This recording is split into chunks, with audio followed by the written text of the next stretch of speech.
এই দেখো আমি সবজি নিয়ে বসে গেছি। এই যে শীষ পালং, শিম, মটরশুঁটি, নানান রকম সবজি, শীতের সময় যা যা সবজি পাওয়া যায় সব রকম সবজি দিয়ে গোটা ষষ্ঠীর জন্য আমাদের রান্না হবে, তাই জন্য কাটতে বসে গেছি। আর এদিকে একটুখানি জাস্ট আদা আর জিরে একটু বাটা রয়েছে। তো যাই হোক, এই দেখো কত রকমের সবজি, বাঁধাকপি থেকে শুরু করে সমস্ত রকমের সবজি দেওয়া হয়। এর মধ্যে যত সবজি দিতে পারবে ততই ভালো লাগে টেস্ট। তো মা বললো যে চলো আমি একটুখানি ছেড়ে দিচ্ছি, কারণ তেলটা অনেকটাই আছে, তেল ছিটকে আসবে।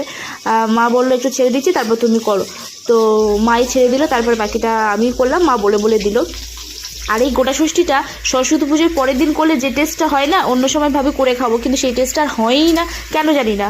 হয়তো এটাই এই সময় করলেই ভালো লাগে, বা কিছু একটা ভগবানের আশীর্বাদ থাকে, আমি জানি না ঠিক এই বিষয়টা। তো যাই হোক, আমাদের গোটা চচ্চড়ি কমপ্লিট হয়ে গেছে। দেখতে পাচ্ছ কি সুন্দর দেখতে হয়েছে, দেখো কত করা হয়েছিল, এক কড়াই, সেটা মরে এখন এইটুকু হয়েছে। তো কিছু জনকে দিতে হবে, তাই জন্য একটু টিন বক্সে কাটিয়ে নিচ্ছি। তো চলো টাটা।